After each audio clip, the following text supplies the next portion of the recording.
High cholesterol अर्थात hyperlipidemia एक बहुत ही कॉमन समस्या है। लगभग हर एज ग्रुप के लोग इससे ग्रसित हैं। मुख्य कारणों में डाइट, स्ट्रेसफुल लाइफस्टाइल, एक्सरसाइज ना करना और कुछ लोगों में जेनेटिक्स रीजंस भी काम करते हैं। कोलेस्ट्रॉल को कैसे समझें, कोलेस्ट्रॉल हमेशा क्या नुकसानदायक है, इससे कैसे नेचुरल तरीके से बचें, आइए इसके बारे में समझते हैं। मैं हूं डॉक्टर कुमार। कोलेस्ट्रॉल की रिपोर्ट, जिसको हम लिपिड प्रोफाइल के नाम से जानते हैं, अगर आपने अपना लिपिड प्रोफाइल कभी करवाया है तो उसमें सबसे ऊपर हाई टोटल कोलेस्ट्रॉल, उसके बाद ट्राइग्लिसराइड्स, उसके बाद एचडीएल, एलडीएल, वीएलडीएल। एचडीएल अर्थात हाई डेंसिटी लिपोप्रोटीन, एलडीएल अर्थात लो डेंसिटी लिपोप्रोटीन, वीएलडीएल अर्थात वेरी लो डेंसिटी लिपोप्रोटीन। इनके हर किसी के सामने एक रेफरेंस रेंज लिखा होता है कि इतने से इतने के बीच में अगर आपकी रीडिंग्स आ रही हैं तो दैट मीन्स आपका कोलेस्ट्रॉल अभी बैलेंस्ड है या कंट्रोल्ड है। अगर रीडिंग्स आपकी उस रेंज से बाहर या उस रेंज से नीचे आ रही हैं तो then action is required. Actions में क्या एक्शन हो, क्या एक्शन लेने चाहिए, आइए इसको समझते हैं। सबसे पहला एक्शन डाइट। डाइट की शुरुआत करते हैं किचन से। Kitchen is your 50% doctor in case of high cholesterol, because cholesterol की जो शुरुआत है मोस्ट ऑफ द केसेस में वो किचन से ही होती है। किचन में बहुत ज़्यादा ऑयली चीज़ों का इस्तेमाल करना, बहुत ज़्यादा फ्राइड फूड का इस्तेमाल करना, एनिमल फैट बहुत ज़्यादा खाना, या एक ही तरह का ऑयल जो है कुछ लोग सालों दर साल खाते रहते हैं, चाहे वो रिफाइंड ऑयल के नाम पे या किसी और ऑयल के नाम पे, तो इट इज़ एडवाइजेबल सबसे पहले अपने ऑयल को चेंज करें और उसका तरीका समझें। ऑयल जो नेचुरल ऑयल्स हैं, चाहे वो सरसों का तेल है, चाहे वो मूंगफली का तेल है, चाहे वो सूरजमुखी का तेल है, चाहे वो तिल का तेल है, तेल बदल बदल के इस्तेमाल करें। कभी कोई तेल, कभी कोई तेल, कभी कभी सीजन्स के हिसाब से तेल का इस्तेमाल करें और उसको चेंज करते रहें।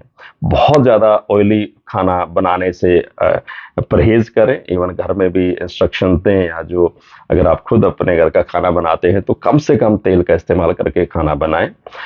एनिमल फैट का कम से कम इस्तेमाल करें, खासकर देसी घी के नाम पे जो घी हम खाते हैं या परोसते हैं वो क्रीम से बना होता है, उसमें फैट कंटेंट बहुत ज़्यादा होते हैं, तो उसका इस्तेमाल करने से बचें। रिफाइंड वगैरह का इस्तेमाल करने से भी जितना हो सकता है बचें। मिनरल ऑयल को इस्तेमाल नहीं ही करने चाहिए कुकिंग में। दूसरा, पर्टिकुलरली कुछ हर्ब्स हैं जो कोलेस्ट्रॉल में अच्छा काम करती हैं। गार्लिक का जो इस्तेमाल है, आप कच्चा भी सुबह खाली पेट भी खा सकते हैं, सब्जी में या सूप में डाल करके भी उसका इस्तेमाल कर सकते हैं। जिंजर का इस्तेमाल आप ज़्यादा करें।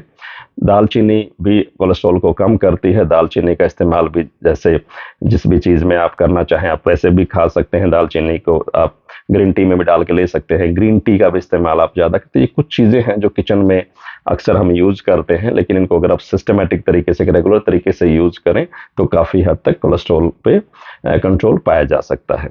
दूसरा, एक्सरसाइज। एक्सरसाइज एक एनी फॉर्म, चाहे वो आप वॉक करें, कार्डियो करें, योगा करें, स्ट्रेचिंग करें, घर पे करें, जिम में करें, wherever, at least you spare some time every day to do the exercises. तीसरा, स्ट्रेस कंट्रोल करने के लिए आप योगा करें या एंटी स्ट्रेस कोई प्रोग्राम्स आप ज्वाइन करें या कोई और हैप्पीनेस कोर्स ज्वाइन करें, but you must make yourself happy at least some time of the day.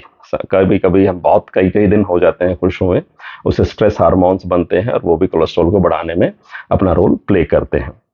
Immediately medicine पे शिफ्ट होना इट्स नॉट एडवाइजेबल, बिकॉज जो एंटी कोलेस्ट्रॉल मेडिसिन हैं उनके अपने साइड इफेक्ट्स हैं। कुछ लॉन्ग टर्म में साइड इफेक्ट्स हैं, कुछ शॉर्ट टर्म में साइड इफेक्ट्स हैं। वो एसिडिटी को जन्म देती हैं, मेटाबॉलिक डिसऑर्डर को पैदा करती हैं। डायबिटिक भी कुछ केसेस में देखा गया है कि वो डायबिटीज़ को भी बढ़ाने में हेल्प करती हैं और लॉन्ग टर्म में हमारे नर्वस सिस्टम पर उनका गलत असर आता है। तीसरा, बहुत से लोगों में कंफ्यूजन होती है कि cholesterol cholesterol is not always bad. Cholesterol हर चीज़ ज़्यादा अति किसी भी चीज़ की जो है वो खराब होती है, कोलेस्ट्रॉल भी उसी कैटेगरी में आता है। कोलेस्ट्रॉल एक तरह से हमारा प्रोटेक्टर है जो हमें हमारे नर्वस सिस्टम को प्रोटेक्ट करता है। जिस तरह से बिजली की तारों को आपने देखा होगा उसके ऊपर एक इंसुलेशन होता है जिससे कि हमें करंट ना लगे, तो एक ऐसा ही इंसुलेशन जो है कोलेस्ट्रॉल हमारे नर्वस सिस्टम को नर्व्स को प्रोवाइड करता है। तो ये कुछ चीज़ें हैं कोलेस्ट्रॉल के बारे में जिनको समझना बहुत ज़रूरी है। इमीडिएटली मेडिसिन पे होना एडवाइजेबल नहीं है। आयुर्वेद में भी बहुत सी ऐसी हर्ब्स हैं, जैसे अर्जुना है, अर्जुन का भी इस पर इस्तेमाल कर सकते हैं। अर्जुन छाल को आप उसका काढ़ा बना के पी सकते हैं, उसको चाय की तरह उबाल के पी सकते हैं। अर्जुना रेस्ट जो है एज एन सिरप भी मार्केट में आता है, आप उसका भी इस्तेमाल कर सकते हैं। स्ट्रेस से कॉम्बैट करने के लिए आप अश्वगंधा का इस्तेमाल कर सकते हैं, सर्पगंधा का इस्तेमाल कर सकते हैं। ये नेचुरल हर्ब्स हैं। नेचुरल हर्ब्स का अर्थ है कि इनकी कोई हैबिट फॉर्म नहीं होती है। कई बार जब हम एलोपैथिक ड्रग्स या कोई दूसरी ड्रग्स लेते हैं तो उसकी कई बार हैबिट फॉर्म हो जाती है, जब छोड़ते हैं तो उसके अगेन हमें साइड इफेक्ट आते हैं या हमें फील होता है कि वी शुड टेक इट। तो कई बार कुछ दवाइयाँ ऐसी जो लाइफ लॉन्ग के लिए बंद जाती हैं। आयुर्वेदा में एटलीस्ट ये सेफ्टी है कि कोई दवाई लाइफ लॉन्ग के लिए नहीं बनती है या नहीं जुड़ती है हमारे साथ। इसके बाद अगर आप किसी भी तरह की और कोई कंफ्यूजन में है या कोई आपको अपने पर्सनल रिपोर्ट्स को लेकर के कोई कंफ्यूजन्स हैं, you can contact our experts, you can write to us, you can call to us any time. We are ready to help you any time. Thank you very much.